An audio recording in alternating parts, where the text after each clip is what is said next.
Bonjour à tous, ici le seul unique Ryu Sensei, j'espère que vous allez bien. J'espère que vous êtes en pleine forme et que vous allez très bien tout comme moi. Aujourd'hui mes amis, on se retrouve tranquillement pour parler des Mugiwara. On va parler combat, on va parler puissance, on va parler empereur, on va parler roi des pirates. Comme vous le savez pertinemment, l'équipage des Mugiwara est lié à la puissance. C'est comme ça, on ne peut rien y faire. Qui dit puissance dit bien évidemment combat, donc les Mugiwara sont très liés au combat. Et nous on veut des gros combats. Ils règlent des conflits avec des combats. Ils sauvent des peuples avec des combats. Ils se vengent avec des combats. Ils font tout avec des combats. Si je vous dis Alabasta, à quoi pensez-vous? Eh bien tout comme moi, normalement, vous pensez à Crocodile. Eh bien Crocodile a été battu par Luffy avec un combat. Tout simplement. Ils n'ont pas joué aux cartes, ils n'ont pas joué aux échecs, ils n'ont pas fait de la natation. Ils ont combattu. Don Krieg, Arlong, Ener, Rob Lucci, Doflamingo, tout ça.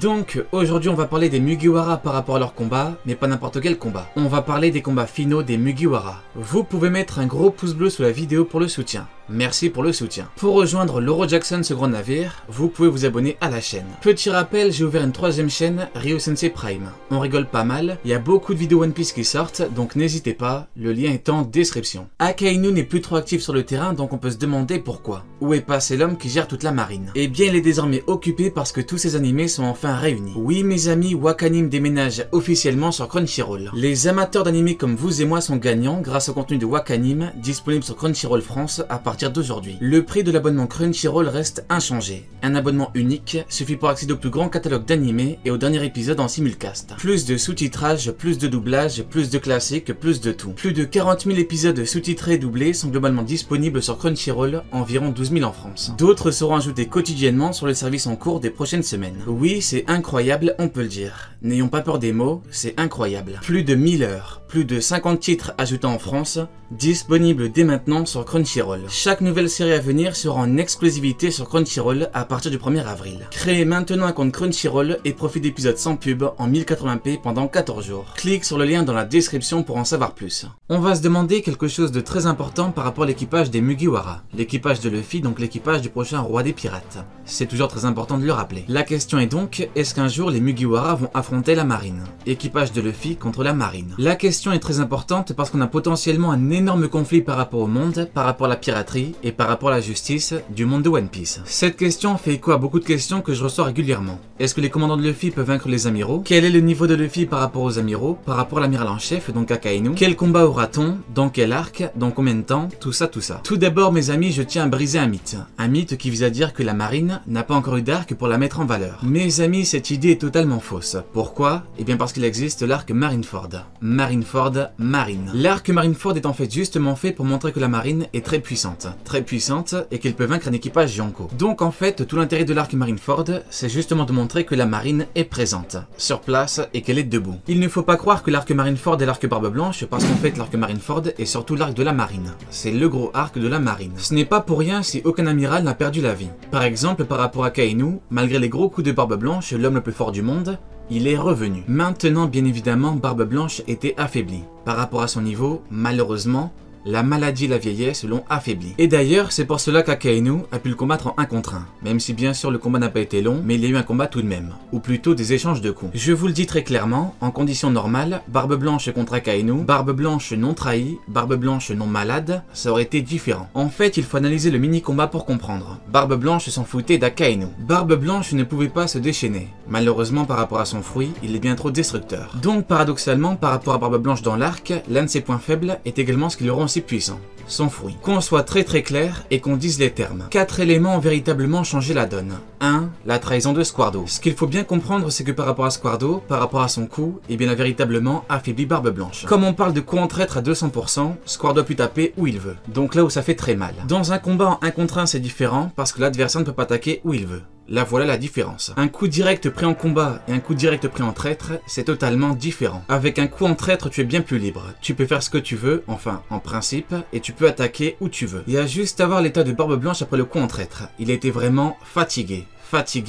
limite dans un très très sale état. Deuxième élément, le manque de haki de Barbe Blanche. Disons les termes, par rapport à son haki, il y avait un très gros manque. C'est très simple, Marco le dit clairement. En temps normal, jamais Squardo n'attaque Barbe Blanche. Jamais il le touche. Même quand il dormait, Barbe Blanche esquivait les coups de Ace. Il les esquivait et il renvoyait un coup. Il était vraiment digne de sa puissance. Même Crocodile a pété les plombs. Il a dit mais comment est-ce que c'est possible? C'est n'importe quoi. Et c'est normal, parce que Barbe Blanche manquait de haki. Troisième élément, on reparle du fruit de Barbe Blanche. Le fruit est bien trop destructeur, donc il ne pouvait pas se déchaîner. S'il s'était déchaîné, il aurait coulé l'île. Coulé l'île et Ace avec, tout simplement. Et enfin, quatrième élément, le pire du pire, la maladie de Barbe Blanche et la crise de cœur de Barbe Blanche. Alors qu'il était debout, Barbe Blanche a fait une crise de cœur, il a mis un genou au sol. Il a mis un genou au sol. On parle d'un empereur, on parle de l'homme le plus fort du monde. Donc là forcément c'est pareil que pour Squardo, et d'ailleurs c'est même pire. Pire parce qu'il manque de haki, et pire parce qu'il fait une crise de cœur. Il était à la merci de n'importe qui. N'importe qui pouvait l'attaquer, n'importe qui pouvait le démonter. Il était sans défense et sans haki. Donc Akainu a pu véritablement le blesser très fortement. Prenons un exemple rapide, l'exécution de Goldie Roger, le roi des pirates. Goldie Roger a pu se faire exécuter. Pourquoi? Parce qu'il n'a pas utilisé de haki, tout simplement. En temps normal, jamais, jamais, jamais, ces lames peuvent lui ôter la vie. Jamais. Du coup c'est pareil et par rapport à Barbe Blanche c'est pire. Pire parce que des marines ont pu le toucher avec des lames. Conclusion, il manquait véritablement de haki. Il en manquait beaucoup. D'un côté on a donc Barbe Blanche avec beaucoup de handicap et de l'autre côté la marine avec quasiment rien en termes de handicap. Donc on voit bien que tout a été fait pour que la marine soit avantagée. Tout. En plus de ça, on ajoute le gelage par surprise. On ajoute les menottes. On ajoute les pacifistas qui pop. On ajoute le mur. On ajoute les canons. On ajoute tout ça. L'arc Marineford égale l'arc de la marine. À la fin de l'arc, il fallait que la marine s'en sorte. Il fallait que la marine reste debout. Tout simplement.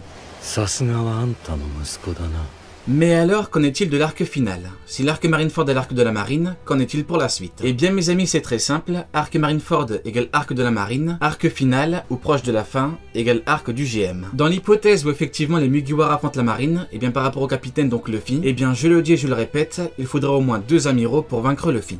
Il en faudra 2, un 2 contre 1. Et là, bien évidemment, je suis obligé de reprendre l'exemple parce qu'il le faut et parce que c'est l'un des seuls exemples factuels qui est très concret. Shiki contre Garp et Sengoku. Un 2 contre 1, 2 niveaux commandant amiral contre un niveau empereur. CQFD.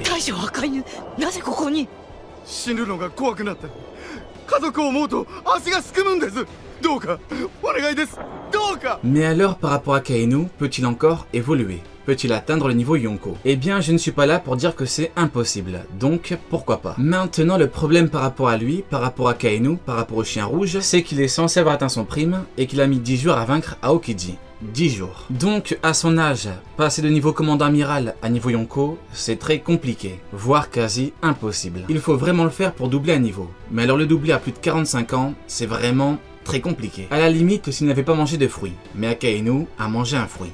Donc, très compliqué. Par contre, il lui reste une dernière option, l'éveil. L'éveil de son Logia, le Magu Magu no Mi. Je pourrais très bien vous dire qu'il aura un jour le niveau Yonko, comme ça, très facilement. Mais malheureusement, je ne peux pas. Je peux le faire, si je m'en foutais, bah je le ferais, mais malheureusement, par rapport à l'œuvre, je ne peux pas le faire.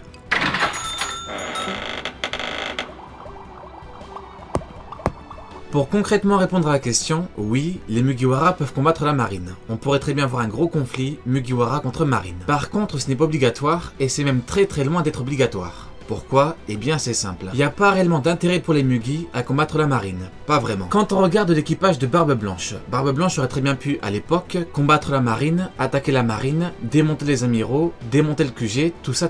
Mais Barbe Blanche ne l'a jamais fait. Et d'ailleurs même Goldie Roger ne l'a jamais fait. Il faut donc se demander pourquoi, et la réponse est très très simple. C'est pareil que pour les Mugiwara. Ils n'ont pas d'intérêt à vaincre la marine. Barbe Blanche attaquait le QG parce que le QG avait Ace. Le QG allait l'exécuter. Si la marine n'allait pas l'exécuter, Barbe Blanche ne serait pas venue. Prenons notre exemple, le Lion d'Or, Shiki. Kinji Shino Shiki. Il a attaqué la marine parce que la marine avait Goldie Roger. Shiki a pété les plombs, il s'est dit mais comment est-ce que la marine a pu avoir Goldie Roger, le roi des pirates? Mettez-vous 2 secondes dans sa tête et vous allez comprendre. On parle de Goldie Roger, le roi des pirates, l'homme qui a battu Rox Dixebek. On parle de l'homme le plus libre au monde. On parle de l'homme le plus puissant au monde. Pourtant, la marine est parvenue à le capturer. Donc forcément, Shiki a pété les plombs. Il s'est dit que c'était impossible et pour cause, il avait raison. Goldie Roger s'est rendu. Shiki est carrément parti à Marineford tout seul, sans équipage, sans commandant, sans rien. tout seul. Donc il faut dire les termes, les Yonko et les équivalents de Yonko sont tables de la marine. Par contre, la marine a un avantage, les Shishibukai. Donc on a bel et bien un équilibre qui est maintenu parce que marine égale un équipage d'empereur et parce que la marine est également les grands corsaires. Donc par rapport à Luffy et aux Mugiwara, eh bien en vérité, ils n'ont pas d'intérêt à vaincre la marine.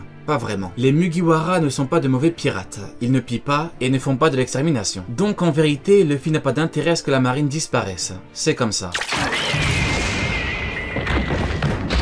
Maintenant que ça s'est dit, il faut bien comprendre que bien sûr, la marine peut combattre les Mugi. En tout cas pour moi, à l'heure actuelle, il y a beaucoup plus de chances pour que les Revo combattent la marine. Après peut-être qu'on aura une alliance Mugi-Revo contre la marine. Mais pour ma part, encore une fois, à l'heure actuelle, les Mugiwara ont très peu de chances de combattre la marine. Ça va peut-être paraître bizarre pour beaucoup, mais écoutez-moi bien, pour les Mugiwara, il faut quelque chose de plus grand, de plus puissant, tout ça, que la marine. Oui, ça peut paraître totalement fou, mais écoutez-moi bien, il faut que les Revo fassent quelque chose. En fait, par rapport à Dragon et aux Revo, c'est pareil que pour Shanks. On a des personnages et des groupes teasés pendant longtemps. Et quand je dis longtemps, c'est très longtemps. Donc, quand ces personnages et ces groupes combattront, il leur faut des victoires. Ils ne peuvent pas arriver et perdre directement. Ce serait vraiment trop honteux. Donc, pour revenir à la marine a eu Marineford un énorme combat et la marine a gagné. Donc, bien évidemment, la prochaine étape est une défaite pour la marine. Oui, une défaite. Pour ma part, la marine perdra contre les Revo et par rapport aux Mugi, on aura quelque chose d'autre. Maintenant, peut-être, et je dis bien peut-être, que la marine combattra effectivement les Mugiwara. Peut-être. Dans l'optique où les Mugiwara affrontent la marine, eh bien on aura un amiral contre un commandant, et on aura le capitaine, donc Monkey D. Luffy, contre l'équivalent de 2 niveaux amiral. Reprenons 2 exemples très clairs, Shiki et Big Mom.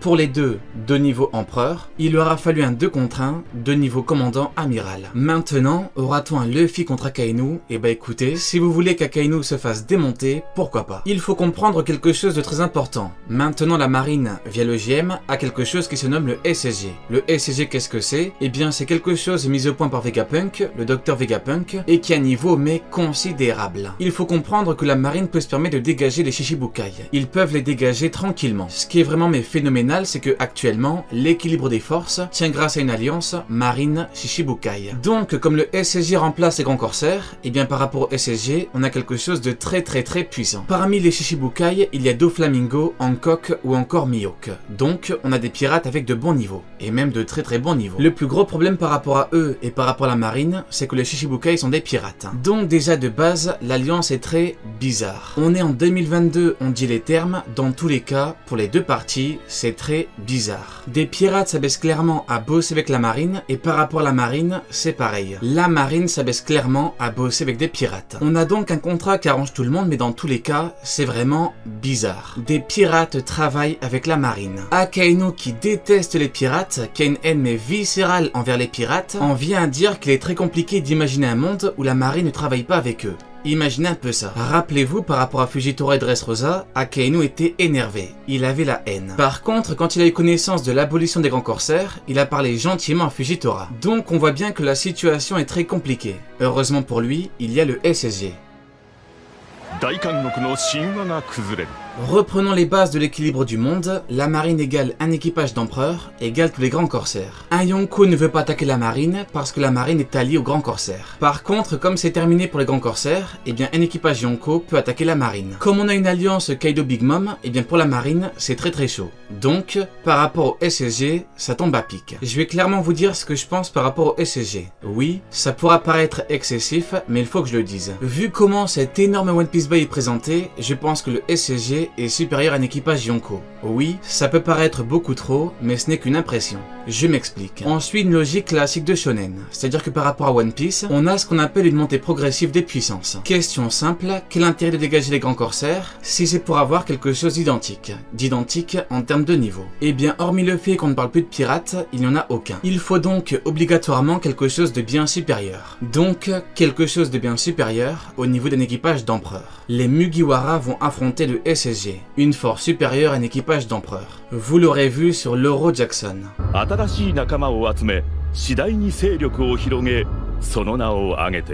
Et pour terminer, il faut bien évidemment parler de Rock se dit Xebec. Comme vous le savez, on l'a beaucoup vu, et d'ailleurs on l'a vu dans la dernière vidéo, Xebec va revenir. On va dire les termes, Xebec est un véritable démon de puissance. On parle d'un homme qui a fait galérer Goldie Roger. On parle d'un homme qui allait conquérir le monde entier. On parle d'un homme qui allait devenir le maître du monde. Donc il va revenir et logiquement, Luffy va le combattre. Il va le combattre et le battre. Mais alors la question est, qu'en est-il des Mugiwara par rapport à Xebec? Eh bien, je ne vais pas vous dire que les Mugiwara vont tous l'affronter. Non, ce n'est pas pour moi. En effet, ce que j'ai compris par rapport à l'œuvre, c'est que monsieur Eiichiro Oda, donc l'auteur de One Piece, est un partisan des gros combats en 1 contre 1. Il est très rare que l'on ait un combat avec une conclusion, un gros combat avec une conclusion qui n'est pas en 1 contre 1. Ça arrive, oui, mais c'est très rare. Et par rapport à Luffy, eh bien comme il veut devenir le roi des pirates, l'homme le plus libre au monde, donc au niveau individuel, eh bien il faut impérativement qu'il gagne ses combats en 1 contre 1. C'est ce qu'il va faire contre Xebec. Par rapport au Mugiwara, je reste persuadé que Xebec va revenir avec du monde. Oui, dit comme ça peut paraître bizarre, mais je vous le dis, il va revenir avec du monde. Les Mugiwara vont affronter des personnages surpuissants. Allez, Diane, tu n'auras pas regardé MF2 pour rien.